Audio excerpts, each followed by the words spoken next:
Welcome to the Flip Thinking Podcast. In this podcast, you'll listen to intimate conversations between Bertolt Gunster and his guests. Together, they'll explore the guest's personal problem and try to make it feel lighter or make it disappear altogether. This can be achieved in different ways. Sometimes they can simply solve the problem, but more often than not, they'll find that they have to let go of expectations or views they hold about themselves. At other times, they can only observe the fact that there is a problem without judging it. And in some cases, they can flip think the problem.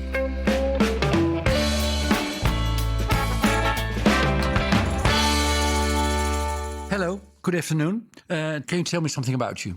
Hi, I'm Wendy. Hi, Wendy. I'm 36. I live in Arnhem. Yeah, which is a city in the Netherlands. Yes, in the east. In the east of the country, yeah. I work as a job coach. Mm-hmm. What else? Something with children or pets or a spouse or whatever, if you want to.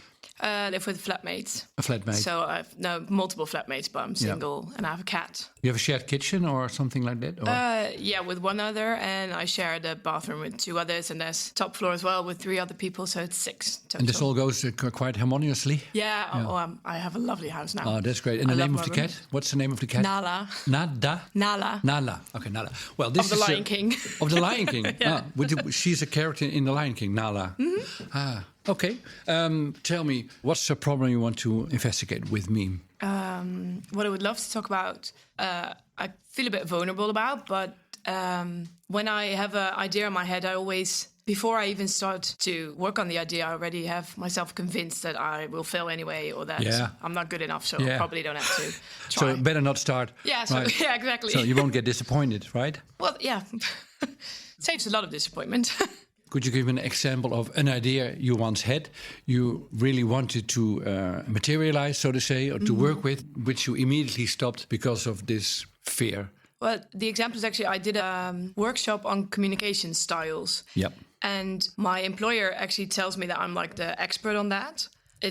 On the communication styles field? Well, yeah, on that particular course that because I really honed in on it and I love doing it. Mm-hmm. But when I'm doing an assessment with someone, just before I start, I think, I'm going to fail.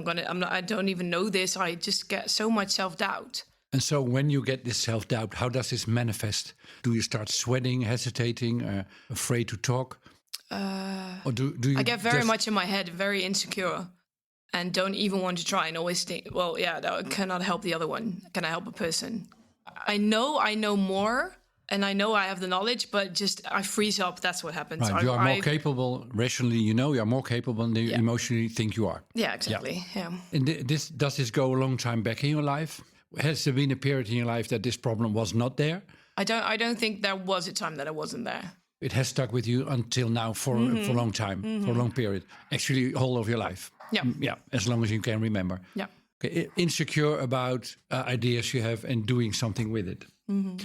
Is this insecurity, does it also apply for just meeting people, talking to people? Yes, I think that's why I was very anxious as well to go here. I want to do these things because I love doing and like challenging myself. But I woke up really early today and I was like, oh no, I have to do this now. Yeah, because you have to do this. Yeah. The reason you are here is the reason that you're afraid to be here in the same time, right? Yeah, exactly. Right. Yeah. So this sounds like a kind of general, complete, total insecurity. Am I right? Yeah. Okay. Can you inform me then? Do you have words for what you think people might think of you? I have a very big belief that I'm not good enough.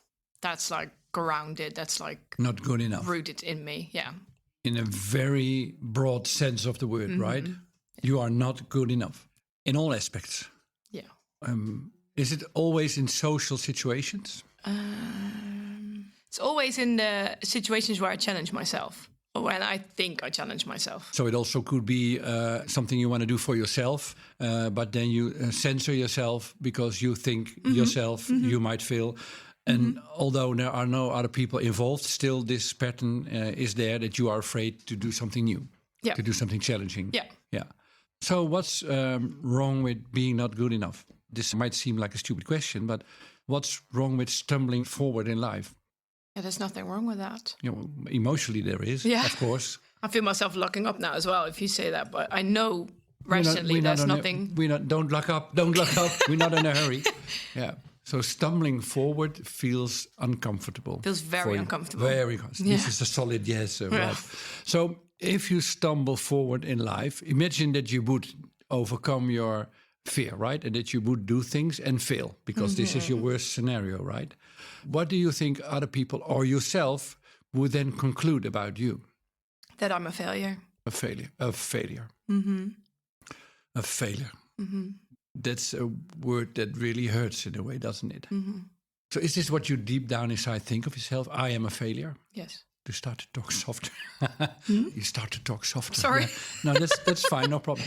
You fail a little bit now. I'm joking, right? I'm joking. Yeah. So deep down you feel I'm a failure. It's horrifying to think about yourself, isn't it? I am a failure. Yes. So deep down inside there's this very stubborn conviction that whatever you try, whatever you do, although things might succeed now and then, but in the end, people will see you will see you as a failure. This is how your self-image feels, right? Okay, so let's keep it for a while over there. And now let me try to communicate with your rational self, your rational thinking part of your brain. Are you a failure? Do you always fail in everything? No, I don't feel that. No, which is remarkable for a failure. A failure fails always in everything.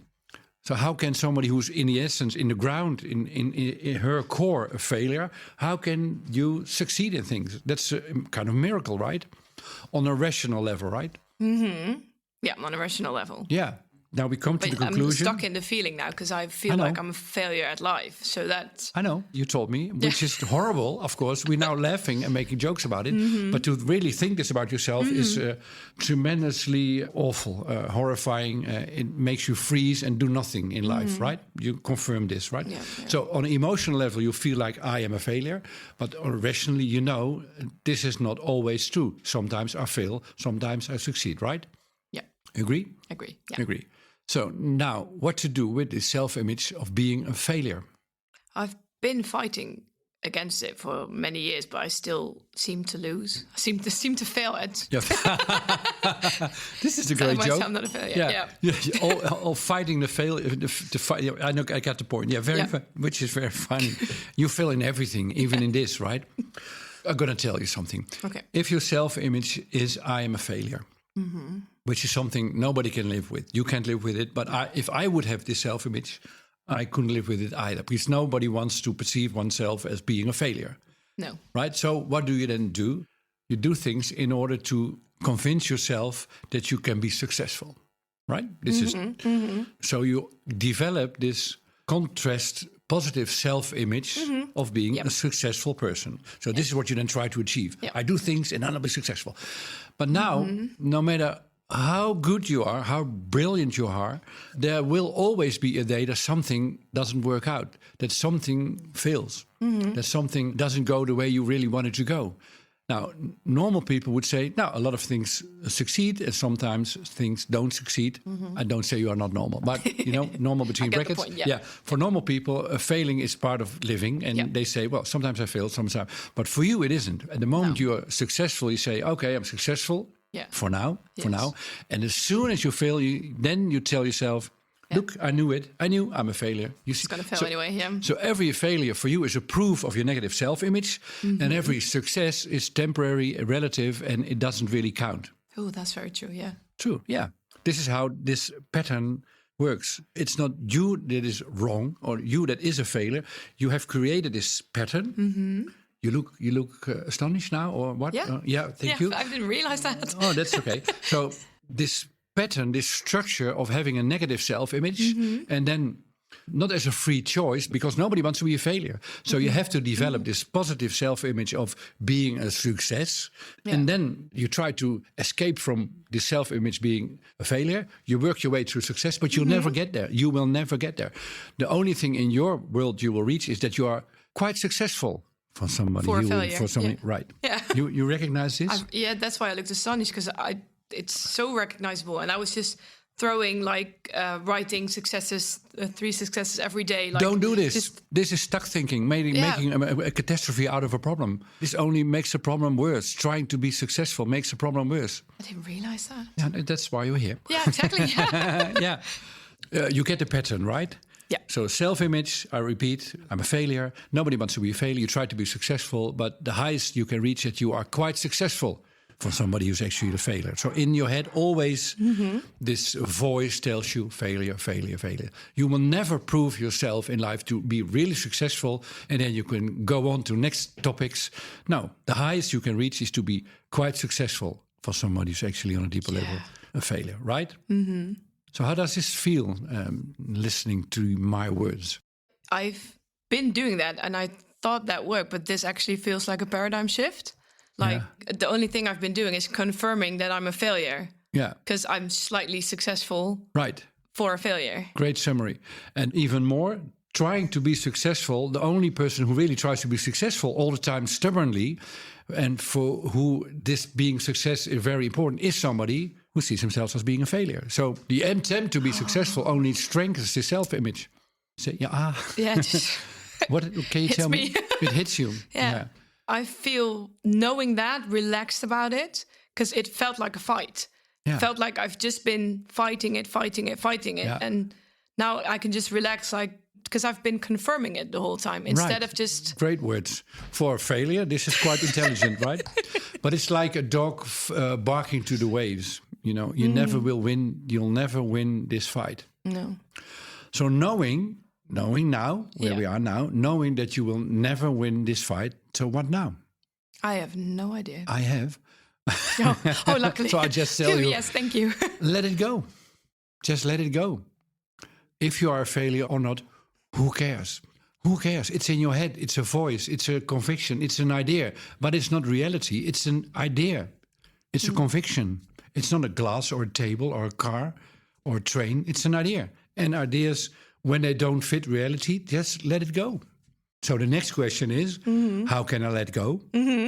What you are trying to do is to solve. So I would advise you, the best you could do is tell everybody, especially yourself, day in and day out, I am a failure. Yeah, you look surprised now. Yeah. Make a joke about it. Make fun about it. Who cares? You care. Well, you can only stop being anxious about it, I said it, by making jokes about it, by exposing it, by telling it the world. By now you're hiding it. I want to challenge you to expose it, to tell it to the world in a funny way. If people ask you, can you do this? Oh, I don't think so, because I will fail. Ha, ha, ha. And then you just do it. Oh. I'm afraid of people's judgment. Yeah, because on a deeper level, you still think, you still feel that you are a failure. But this is what you can let go by making... Start with yourself. Start with me now. Make jokes about it. Make fun about it. Because it's completely nonsense. When you are brilliant at a communication course, you cannot accept this compliment, because in your head there's this stupid voice telling you, you are a failure in everything. So I just have to say, I'll suck at it, but I'm doing it anyways. Yeah, I'll do it as a failure. Because in the end, it doesn't matter if you are a failure or not. In the end, the only thing that matters is, do you do things you want to do? And are you relatively successful in them now? Sometimes you fail, sometimes you succeed. Who cares? You cared until now. And hopefully from now on, you won't care anymore. Yeah. Yeah. And to be more even blunt, we are at the end of this podcast. Oh. Yeah. We need some time for you to emotionally let it sink in and embrace this completely new approach of your self-image. I am a failure. Yeah. But it's really complete simple. Just let it go. You haven't thought of that, have you? Which proves you are a failure for me. I'm joking. Yeah. I'm joking with but you. We've You been feel a little bit when I'm it. saying this, you feel a little bit anxious, did you? Yeah. So feeling anxious is fun, because as long as you feel anxious, you feel as if somebody stabs you in the back. You know, you feel revealed, unmasked. Right? Really feels like getting out of my comfort zone. Right. Oh, your comfort zone was hiding your self-image, being a failure. That was your comfort zone. Not showing people, not letting people know, trying to be successful. This was your way of dealing with the problem. Yeah. But it only made the problem worse. So, to my opinion, we are at the end. Very quick podcast conversation. How do you feel about this? Or do you still have some questions? I felt my body letting it literally go when we were talking about the paradigm shift. But the minute you started talking about, but then you have to joke with it, and then you have to. My whole body just went like, nope. No, I'm we're not a gonna failure. do that. I'm not a failure. Yeah. And hopefully you can experience this tension in your body as funny. Your body is doing something strange because it wants to contain, to hide the idea of being a failure. This is a kind of self-defense mechanism. You don't need it anymore. You just don't need it. You are here, you do things. Sometimes they succeed, sometimes you succeed, sometimes you don't. Who cares? Yeah, you did. I did, yeah. Until now. And from now on, you don't anymore. It will take you some time, because I predict that from now on, every time when you do something and you hesitate, then this light in your brain turns on and it says, I'm a failure. Now, until this conversation, you really thought this. You really felt as if you were a failure. But from now on, hopefully, and this is what I predict, now on, the light goes on, I'm a failure. And then you think, ha, ha, ha, there's the light again. Ha, ha, ha. You know? Yeah, that already feels lighter as well. Yeah. Life is incredibly But it's light. really funny but it's difficult to make it light, right? But it's incredibly light, life. This is what I believe. Yeah. It looks like you are a little bit amazed how simple it is. Do I describe what you are thinking at the moment? Well, I was thinking I was actually making fun of failing again, because I was making fun of failing, because I was like, you said this is a very short podcast. And I'm like, oh no, I failed at making the podcast. I made it too short. It happened, right? Yeah, I did it again. And this recognition of the pattern and making fun of it, this is your salvation. You were very good at this a few moments ago, but this is only temporary, and you will fail again in the future, I predict. And this is why I make fun of it, right? Okay, so we are there. Wow. We are ready. Thank you. Yeah, with all pleasure. Thank you for being here, and I'm really curious how this will evolve in your life, and I'm very optimistic about it, because you have a good sense of humor. In this sense, you don't fail completely, maybe partly, maybe partly. There will be a day in your life, hopefully, and I think so too, that the question, are you a failure or not, is not a topic at all. Oh, I hope so. I hope so too.